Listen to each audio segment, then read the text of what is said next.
Hello, ladies and gentlemen.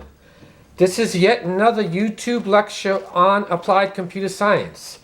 This is the first of about 4 or 5 YouTube lectures about what's happening on the memory chip and when you need to pay attention to it, even if you don't need to learn all the nitty-gritty details.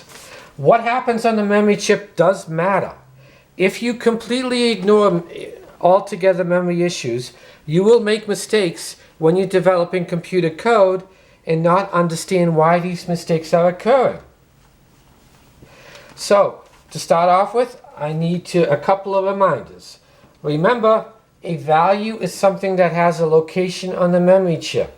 A number is a value. A string is a value.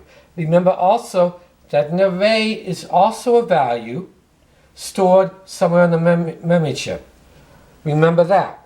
That's a reminder. Another reminder is that an array has different items. Think of them as slots, a slot or index. This is slot 0. It is not slot 1. You don't do 1, 2, 3. You do 0, 1, 2. So this is slot 2. 0, 1, 2. This is slot 2. So this refers to this slot. Okay? Which means that the value 2.9 is being replaced by something else. Remember that slots or array indices are 0, 1, 2. Okay, now I want to point out that this is the code that we write in this example. This is the code that you write. This will explain is the result you get after you write this and run this code. And corresponding to this code that you write, this is what's happening on the memory chip. So we have 3 parts. On the top left is the code that you write and run. Over here is the result you get that I'll explain after you run this code. And at the bottom is a diagram that shows what is happening on the memory chip as a result of the code you write, which I'm going to explain in a bit. Let me quickly explain the end result. You have here the array that A refers to that has 3 items, 1.23629. It still is 1.23.6, but at this slot, the value 2.9 has been replaced with this smaller array. So this smaller array is now inside this array. You can have an array inside an array. So this smaller array is now at this slot. And also you'll see that the value 17 has been changed to 22. Instead of 17, 15, I now have 22, 15. If you look at this, you can puzzle out how that happened. Okay, so A bracket 2, that's slot 2. That means at slot 2, point to whatever B was pointing to. So at slot 2, instead of pointing to 2.9, you now point to this array. So now this array is at slot 2. That's what A bracket 2 equal B to. A bracket 2 equal B is, what does B refer to? This. Put this array there. Boom. Or specifically point to that array. Now, A bracket 2 here refers to now this smaller array here. This smaller array, bracket 0, is this slot here where you have 17.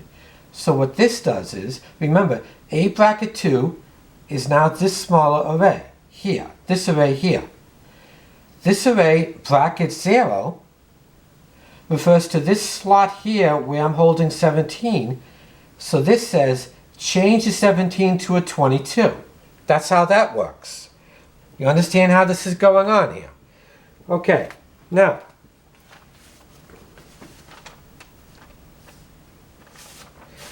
let's try and see what is happening on the memory chip.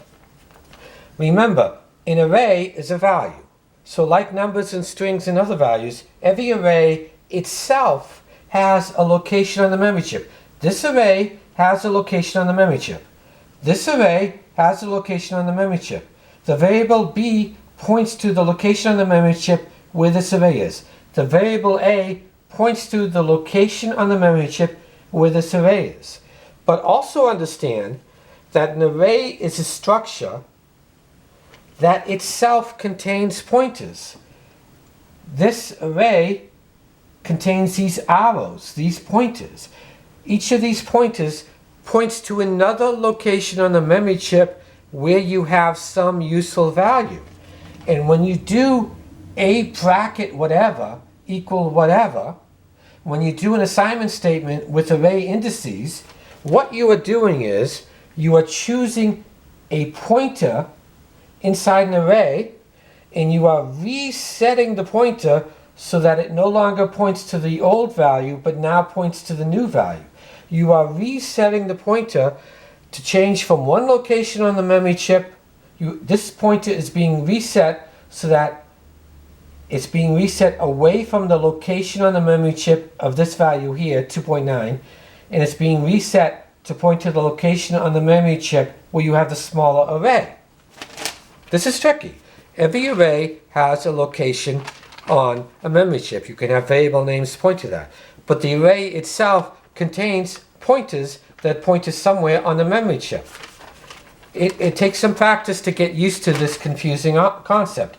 But this code here corresponds to this process on the memory chip here, and you go through multiple examples and you begin to understand.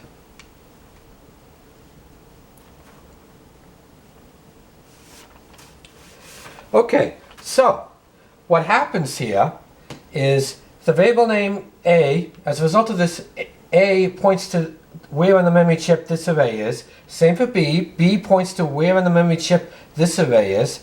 X, the simplest example for comparison, this is like the beginner's example. The variable name X points to the location on the memory chip where you have the value 7. And then every array itself has pointers inside. So here, inside this array, you have at slot 0 a pointer that points to where on the memory chip is 1.2. That does not change. Here, for where on the chip is 3.6. That stays the same. Now, this pointer in the array was pointing to where on the memory chip is 2.9, but it's reset to point to the location of this array. So this inside this array, I have a pointer that is now reset to point to another array, or specifically to point to the location on the memory chip where this other array is stored. And now this array here, as a result of this statement, this array here, remember this is what B points to. As a result of this assignment statement here, I have this array pointer reset to where B points to. It points to this. That's what I just explained here. But now consider what happens here with the 17, 22, and 15. Okay? A slot 2, A index 2, is now a pointer that now points to this smaller array. Now. And now I pick slot 0. Slot 0, slot 1. So I pick this pointer here. A slot 2 is this array here. Then I do slot 0. I'm picking this pointer here. That was pointing to 17. I reset it so it points to a new location on the memory chip where the value 22 is. That's how I change from 17 to 22 by the pointer switching from one area on the memory chip to somewhere else on the memory chip where I have stored the value 22. And this, at this slot here, this pointer always points to 15. That does not change. Okay, so that's how the 17 gets changed to 22. It will take some practice. But my important point is that if you practice writing and running computer code without ever learning about the process on the memory chip, if you try to ignore this, eventually you're going to have subtle bugs in your code. You won't understand why you're having these mistakes and bugs until you take the time to learn and practice what you learn about what's happening on the memory chip. I know that this looks simpler and this process in the memory chip looks more complicated. It will take some time and practice in multiple examples. Thank you.